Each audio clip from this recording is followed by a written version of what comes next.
Hi, this is Aisha Severi. Welcome to Conversations at Jazz. We're here with Muneeb. Muneeb's the CEO of many things and has sort of started several startups. We could call him a serial entrepreneur in Pakistan. Muneeb, thank you so much for being here today. Oh, thanks for reminding me. Bykea, where did the idea come from and where did the combination of the smartphone and the bike come from? Country is just not rich enough to have, tens of millions of cars. So if you're talking about mobility for transport and logistics and payments, ultimately, It has to be the bike. It's got to be the bike category, right? And then smartphone proliferation allowed us to sort of see that if you're talking about the middle class or the low middle class, the one or two assets that they'll really have is the motorbike and the smartphone. So how do you leverage them for income generation? That was the premise, right? How did that come about? Because I do know you have a partnership with Jazz for the Jazz Cash. Yeah. And was that a sort of next step that you kind of get people used to a fintech model that exists and then create one yourself? Yeah, so I think the tragedy is that the state in Pakistan has been unable to recognize why M-Pesa succeeded in Kenya. Kenya and a lot of these African countries have leapfrogged. So they went from being very immature to being like really financially inclusive, especially the women. Yeah. How did that happen? I think the last stat I heard is 60% of all sort of like, payments in now Kenya happen through these digital channels like M-Pesa, right? Yeah. And so the question is, why did that not happen in Pakistan? Today, all these payments, these money transfer payments are facilitated by a retailer, right?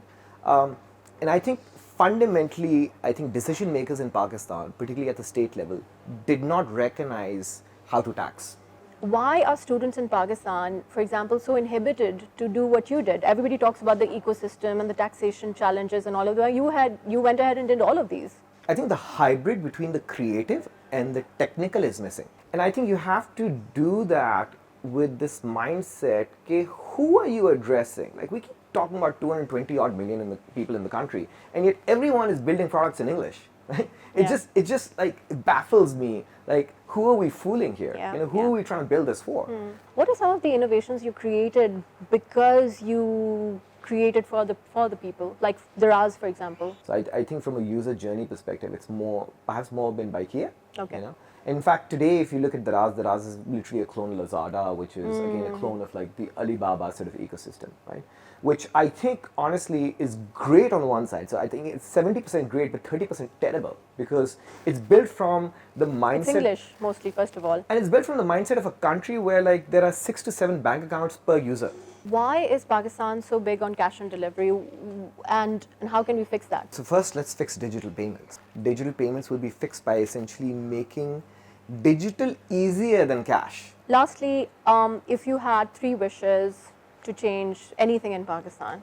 I think one, I would not try to spend hundreds of millions of dollars or $1 billion on an airport, but just try to fix the first 15 minutes of getting into this country and the 15 minutes of getting out of this country. 2, I would tell the Prime Minister of the country to stop worrying about tax and literally just change the way they tax. Instead of taxing at onset, tax for telcos particularly, tax at consumption. And third? Third, which is something that most people don't recognize, is that Pakistanis cannot search and type in their own language if more than half your population is under the age of like 20, right?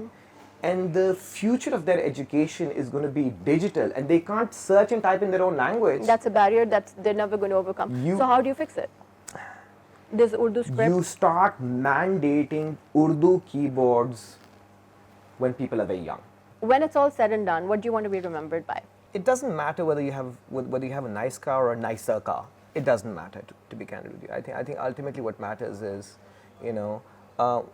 what have you left that has changed people's lives for a certain period of time. Of course, you may not be remembered after 100 years. Thank you so much, Muneeb, for talking to us, and thank you for being part of Conversations at Jazz. It was really nice talking to you. Yeah, great. Thanks. Take care.